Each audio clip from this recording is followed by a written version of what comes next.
What is up, YouTube, and welcome to this Batman issue 25 review and breakdown. So if you're new to the channel, a like and a subscribe is of course always super appreciated, but this is it. This is the big one, the war of jokes and riddles. It has been teased for months, but this is pretty much Tom King's version of Death of a Family combined with the 0 year event. So this looks stunning.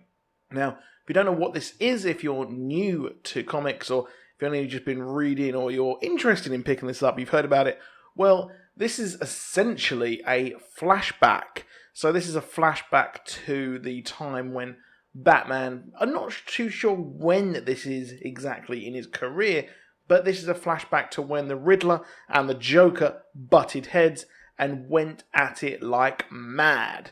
So this is a very cool comic. I've really liked Tom King's writing, and the art in this issue is absolutely fantastic. It really is the stunning artwork. It's different to what we've seen previously over on the I Am Suicide and the recent issues. This seems a lot more like Watchmen, or it just, I don't know what it is, but it seems like we've got a lot more repeated panels, a lot of different kind of showing the motion of where a character's going instead of literally just cutting to them looking at a different thing. It just sees them walking down a corridor, etc., which is really cool. So obviously the huge thing coming out of DC Rebirth was the fact that we have got 3 Jokers.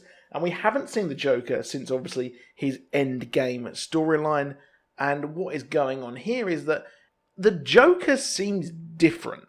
Seems very different to me. This Joker seems different to the one we saw in Death of the Family, in Endgame. And also different, obviously, to the one that is currently in the Metal storyline and is locked up underneath the Batcave.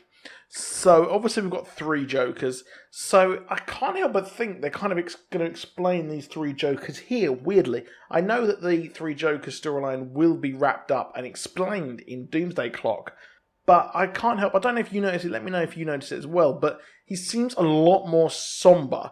It seems like he's trying to tell a joke and it's just not working. So I really like the way they did this. They compared the Joker and the Riddler, where the Joker is trying to tell this joke, all the while, the Riddler is telling all of these riddles and trying to get people to answer them. I thought that was really cool. And I thought it was really crazy to see that the Joker killed that guy in the issue, regardless of him finding the joke funny or not, because the Joker didn't find it funny. It seems like he's very depressed, more so than usual. Usually the Joker's a lot of fun. He's kind of cracks out some one-liners, but he seems just angry here, very angry, but we're not sure why, but we know that this huge war is going to come. So interestingly, Edward Enigma comes over and tries to actually come up to the Joker and say that, well, why don't we both team up and kill the Joker, or sorry, kill Batman, because, well, they both want to kill him. If one succeeds and the other doesn't, the other one will have the unquenchable kind of hunger, or they won't be satiated. And then also they may fight, they may come to war, and Batman will win regardless. But the Joker does not care one bit. He does not want to team up. He only cares for chaos, and that is what he's getting here. I mean, surely the Riddler would have realized, and if he is so clever to be able to work towards these problems and work them out, then surely he would have actually realized that this wasn't going to work. Really wasn't going to work. Or was this just part of his plan to simply take out the Joker? But we don't know yet. I really like the way they showed these characters. I thought the Riddler was superb in the 0 year storyline. It's great to see him back here. I'm not a huge Riddler fan, and I've never been a huge Riddler fan. I just really liked him in 0 year. I thought that was great writing from Scott Snyder, and the writing in this is just amazing. The whole issue kind of complements each other. Now, the big thing here at the end of the actual issue is we see a huge splash of a absolute myriad of Batman villains. I mean, we can see KG Beast, I believe we see Deadshot or Deathstroke, I think it is there. We also see Solomon Grundy, Killer Croc, Penguin, I think Firefly, there's one there, I'm not too sure, just by the Joker's forehead. We see the Mad Hatter, we see Scarecrow. So it looks like what is actually happening in these coming months, these villains will actually take sides and they will decide who will be on what side, and it looks like the real chaos is to come. So you can kind of tell who is on what side. It looks like Solomon Grundy is on the Riddler side, Penguin is on Joker's side. As you can tell, they're fighting, and they're both on each side there. Mad Hatter is on the Joker's side, which that does make sense, to be honest.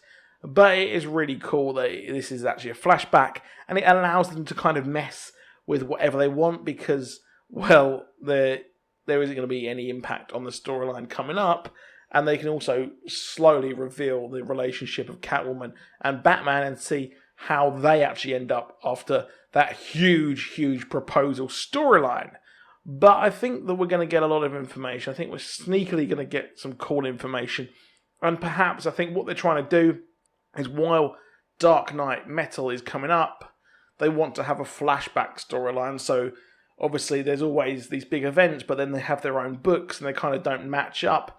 So it does make sense here that this is going to be a storyline book of flashback.